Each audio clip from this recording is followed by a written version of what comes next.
এখন ধরো ভিডিও করা ভালো হয়ে যেত আমার। এখন ভিডিও করতে হবে টাকা দিয়ে আগুন ধরছে ভিডিও করে ভিডিও হয় লিমিট আছে গ্যাসে আগুন ধরা তাহলে হবে না না দেখে দেখে দেখ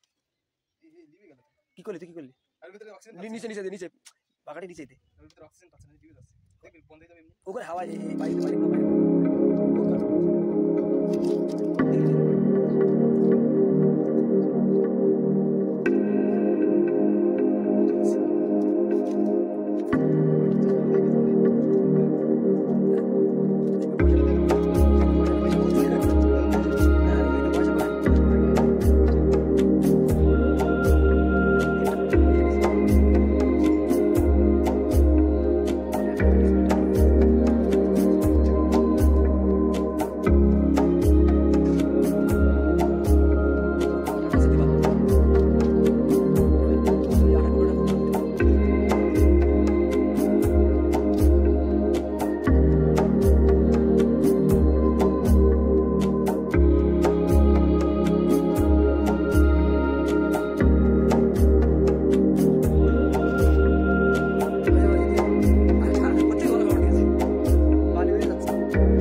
এরকম নামাজ কালাম পড়ে একটু ছেলেপিলে সকালবেলা গেলে দেখো কোরআন নিয়ে সব বসে আছে আমাদের কিন্তু ওদিকে আমাদের দিকে তো কিছু না পরিবেশই নেই পরিবেশই ঠিক এখন কিন্তু মেয়েরা সবসময় পর্দার ভিতরে থাকবে মুখটা দেখতে পাবে না আর বাচ্চা বাচ্চা মানুষদের নামাজ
আচ্ছা আসো হঠাৎ করে ফোন করবো আপ শিগগির আয়।